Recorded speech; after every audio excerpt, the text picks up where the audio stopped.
నమస్తే, welcome to DY news. Railway కోడూరులో వైఎస్ఆర్ ఆసరా 4వ విడత వార్షికోత్సవాలు.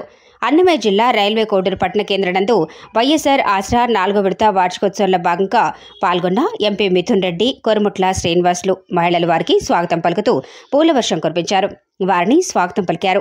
ఈ సందర్భంగా మిథున్ రెడ్డి మాట్లాడుతూ అక్క చెల్లెళ్లకు ముందుగా చేతులు జోడించి నమస్కారంతో గత ప్రభుత్వానికి ఇప్పుడున్న ప్రభుత్వానికి వ్యత్యాసం గమనించి అభివృద్ధి పదంలో ముందుకు దూసుకెళ్తున్న మన ముఖ్యమంత్రి జగన్మోహన్ రెడ్డిని మీరందరూ మరొక్కసారి సీఎం చేయాల్సిన బాధ్యత మీ మీద ఉందని వారు ఈ సందర్భంగా వేడుకున్నారు. కొరుముట్ల శ్రీనివాసులు మాట్లాడుతూ నాడు నేడు స్కూల్లో పిల్లలకి అమ్మఒడి, రైతు భరోసా, మహిళలకు ఆసరా ఇలాంటి పథకాలు ఏ ముఖ్యమంత్రి చేసి ఉండాలని చేసిన ఏకైక జగన్మోహన్ రెడ్డి అని ఆయన తెలిపారు. రైల్వే కోడూరులో నియోజకవర్గం అభివృద్ధి పదంలో ముందుండి నడిపించిన మిథున్ రెడ్డికి ప్రత్యేక ధన్యవాదాలు తెలియజేసుకుంటున్నామని ఈ సందర్భంగా వారు తెలుపుతూ మళ్లీ నన్ను ఎంపీని అత్యధిక మెజార్టీతో మీరందరూ గెలిపిస్తారని విన్నపం చేసుకుంటున్నాను. ఎంపీ మిథున్ రెడ్డి చేతుల మీదుగా వికలాంగులకు రైల్వే పాస్లు దాదాపు 100 మందికి తల్లెం భరత్ కుమార్ రెడ్డి వారి ఆధ్వర్యంలో ఇవ్వటం జరిగింది. మరియు సచివాలయ రైతు భరోసా 50 పడకల ప్రభుత్వ ఆసుపత్రిని బస్టాండ్ షెల్టర్ను ఓపెన్ చేయటమైంది. మిథున్ రెడ్డి ఈ కార్యక్రమంలో వైఎస్ఆర్సీపీ అతిరథ మహారథులు, నాయకులు, ప్రజలు భారీ ఎత్తున చేరుకోవటమైంది. ఈ సందర్భంగా వారు తెలియజేశారు.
మహిళా సంఘాల యొక్క స్థితిగతులు ఏ విధంగా ఉన్నాయంటే ఒకసారి కూడా మనం గమనించుకుంటే ఎందుకు కూడా మీకు తెలుసు. దాంట్లో కొద్దిగా లైట్గా మీకు వెరిఫై చేస్తాను. గడిచిన 2014-19లో ఆనాటి పాలకులు ఆనాటి అధికారం కోసం దాదాపు 670 హామీలు ఇచ్చారు. హామీల్లో ప్రథమంగా రైతు భరోసా, రైతు రుణమాఫీ, అదేవిధంగా మహిళలకు సంబంధించింది ఏదైతే ఉందో ఈ డ్వాక్రా రుణమాఫీ చేస్తామని చెప్పి ఆ రోజు కూడా చెప్పడం జరిగింది. చాలామంది అక్కా చెల్లెలందరూ కూడా దాంట్లో చాలామంది కూడా రుణమాఫీ కడతారు కదా, ప్రభుత్వమే కడుతుంది కదా, మనం ఎందుకు కట్టాలని చాలామంది కూడా దాంట్లో ఏమన్నారు. కొంతమంది కట్టారు, కానీ తిరిగి చూసిన తర్వాత ఎక్కడే కానీ ఆ రుణమాఫీ తడిస్తాడే మోపుడై ఏ గ్రేడ్లో ఉన్నది సి గ్రేడ్ నుంచి డి గ్రేడ్కి వెళ్ళిపోయే పరిస్థితి మనం చూస్తాం. దాదాపు 25,000 కోట్ల రూపాయలు ఈ మహిళా సోదరులకు బకాయిలు ఉన్న పరిస్థితి మనం చూసాం.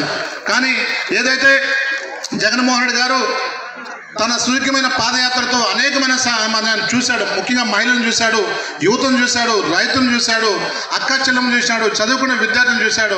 ఆయన ఒకటే అనుకున్నాడు, నేను అధికారంలోకి వస్తే ఒక సింగిల్ పేపర్ ఒకే మేనిఫెస్టో నవరత్నాలతో అనేది కూడా పెట్టి తెలుసు. కేవలం 9 నవరత్నాల కార్యక్రమం పెట్టాడు.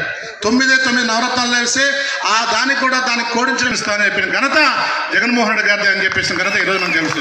ఈరోజు ఆ రోజు తనకు ఇష్టమైన అవ్వాతాతల నుంచి నేటి వరకు చివరి ప్రోగ్రాం ఆసరా వరకు కూడా ఈరోజు మొత్తం ఇచ్చిన ప్రతి ఒక్క హామీ నెరవేరుస్తూ ముందుకెళ్తున్న పరిస్థితి ఈ రాష్ట్రాన్ని మనం చూసాం. అందుకే బహుశా చూస్తూ ఉంటాం, ఎలక్షన్ టైంలో రకాలుగా వస్తారు, అన్నీ చెప్తారు, ఇవి చేస్తాము అవి చేస్తాము అన్నీ చేస్తామని చెప్పేసి, కానీ ఎవరు కూడా చేయరు. లాస్ట్ చివరకు ఇబ్బందులు ఉన్నా ఒక దగ్గర రాష్ట్రం విడిపోయింది, కట్టుబట్టతో బయటకు వచ్చాం, అయినప్పుడు కూడా మన పరిస్థితి ఆడికాడికే ఉంది. అయినా కానీ బడ్జెట్ జగన్ వచ్చినాక ఈ 4.5-5 సంవత్సరాల్లో మన పరిస్థితి ఏ విధంగా ఉందని చెప్పి మీరందరూ కూడా ఆలోచించుకోవాలి. మాలాంటి రాజకీయ నాయకులు వస్తారు, మైకులు తీసుకొని మీకు స్పీచ్లు చెప్తారు, మేమందరూ కూడా మీకు రకరకాల మా పార్టీ విషయాలన్నీ కూడా చెప్తాం. కానీ మంచి ఏది చెడ్డేది మీరు ఆలోచించుకోవాల్సిన అవసరం ఉంది. ఒక కుటుంబం బాగుందంటే, ఒక మహిళ గౌరవంగా, ఒక మహిళ బలంగా ఉందంటే ఆ కుటుంబాలు బాగుంటాయి. మహిళల కష్టంతోనే ఈరోజు ప్రతి కుటుంబం కూడా నిలబడుతుంది అనేది అందరు కూడా తెలిసిన విషయము. మీకు అందరు కూడా అన్ని విషయాలు తెలుసు. మీరు ఒక్కసారి ఆలోచించుకోండి, చంద్రబాబు నాయుడు గారు ఉన్నప్పుడు ఎట్లుంది, జగనన్న వచ్చినాక మనకు ఏ విధంగా ప్రభుత్వం ఉందని. 2014లో చంద్రబాబు నాయుడు మేనిఫెస్టో అన్నారు, నేను బంగారు రుణాలు మాఫీ చేస్తాను, రైతు రుణాలు మాఫీ చేస్తాను, డ్వాక్రా రుణాలు మాఫీ చేస్తాను, అదేవిధంగా ఇంటికి ఒక ఉద్యోగం ఇస్తాను అని చెప్పి ఇంకా కూడా అన్నీ కూడా ఫ్రీ ఇస్తానని చెప్పినారు. మన కోడూరు నియోజకవర్గంలో ఒక్క డ్వాక్రా రుణం మాఫీ కాలేదు, ఒక్క బంగారు రుణం మాఫీ కాలేదు, లేదా ఒక్క రైతు రుణం పూర్తిగా మాఫీ కాలేదనేది మీరంతా కూడా గుర్తుపెట్టుకోవాల్సిన విషయం. మరి ఈరోజు మళ్ళీ ఎలక్షన్లు వచ్చినాయి. మరి జగనన్న చెప్పిన విషయాలు మీరు ఒకసారి ఆలోచించుకోండి. మేనిఫెస్టో అంటే ఆయన ఏదైతే మాట చెప్పినారో అవన్నీ కూడా ఈరోజు మనకు అందినాయా లేదా అని చెప్పి మీరు ఆలోచించుకోవాల్సిన విషయం ఉంది. ఒక వ్యక్తి ఏమో చెప్పిన మాటపై నిలబడి అబద్ధాలు చెప్పకుండా ఖచ్చితంగా చెప్పిన మాట ప్రకారం పార్టీ చూడడం లేదు, మతం చూడడం లేదు, కులం చూడడం లేదు, ఏది కూడా చూడకుండా నిజంగా వీళ్ళకు లబ్ధి రావాలంటే ఖచ్చితంగా ఈరోజు జగనన్న చేసే పరిస్థితి ఉంటే, ఇంకో పక్క మీకు అందరు కూడా గుర్తుంటుంది జన్మభూమి కమిటీలు అని చెప్పి ప్రజల్ని, ప్రభుత్వ డబ్బులైనా కూడా ప్రజల్ని వాళ్ళ సొంత డబ్బులు ఇచ్చినట్లు తిప్పించి ఇచ్చిన ఇంట్లోనే పెన్షన్లు ఇచ్చి, ఇచ్చిన వాళ్ళకి ఇల్లులు ఉండే వాళ్ళకి ఇల్లులు ఇచ్చి జనాల్ని ఏ విధంగా ఇబ్బంది పెట్టినారో మీరు ఒకసారి గుర్తుపెట్టుకోవాల్సిన అవసరం ఉంది. మళ్ళీ కూడా ఇక్కడ ఈరోజు ఏదన్నా పొరపాటు జరిగితే ఈరోజు ఉండే సచివాలయాలన్నీ కూడా వాలంటీర్లు తీసేసి సచివాలయాలన్నీ కూడా జన్మభూమి కార్యాలయాలు అయిపోతాయని చెప్పి కూడా మీరు గుర్తుపెట్టుకోవాలని చెప్పి కూడా తెలియజేస్తాను. ఇది వరకు మనకు ఒక పథకం రావాలన్నా, లేకపోతే ఒక సర్టిఫికేట్ రావాలన్నా, మన ఇంటి దగ్గర ఒక పని జరగాలన్నా సచివాలయాలు లేనప్పుడు మన పరిస్థితి ఏదో మీరు ఆలోచించుకోవాలని చెప్పి కూడా మీకు అందరు కూడా తెలియజేస్తాను. మళ్ళీ అదే పరిస్థితి రాకుండా ఉండాలంటే ఖచ్చితంగా ఈరోజు మనకు మేలు చేసిన జగనన్నని మనం కాపాడుకోవాల్సిన అవసరం ఉందని చెప్పి కూడా ఈరోజు సభాముఖంగా మీకు అందరికి కూడా నేను తెలియజేస్తాను. మాట చెప్పేదానికి ఎవరైనా ఏదైనా మాట చెప్పేసి అవి చేస్తాను ఇవి చేస్తాను అని చెప్పి మళ్ళీ మొన్నటి వరకు జగన్మోహన్ రెడ్డి గారు రాష్ట్రాన్ని దివాలా తీసినారు, రాష్ట్రాన్ని ఇబ్బంది పెట్టినారని మాట్లాడిన చంద్రబాబు నాయుడు ఈరోజు నేను 2 ఇంతలు ఇస్తాను 3 ఇంతలు ఇస్తానని చెప్పి ఈరోజు మళ్ళా జనాల్లోకి వస్తూ ఉన్నారు.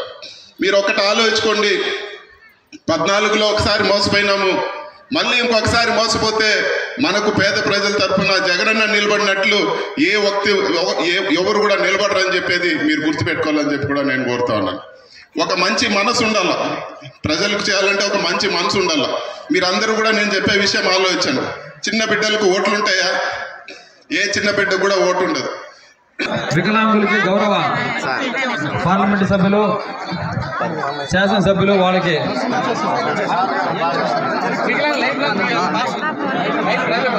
వికలాంగులకు రైల్వే పాసులు గౌరవ పార్లమెంటు సభ్యులు మిథున్ రెడ్డి గారి ద్వారా మరియు శాసనసభ్యులు కరుమట్ల శ్రీనివాసుల ద్వారా వాళ్లకు పాసులు పంపిణీ చేస్తున్నారు. బండి లేనో ఉంటే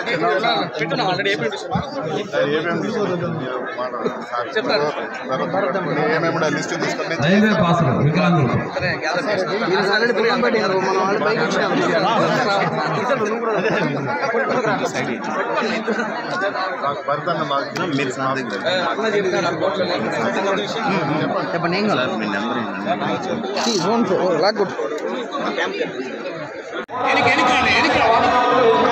వచ్చాయి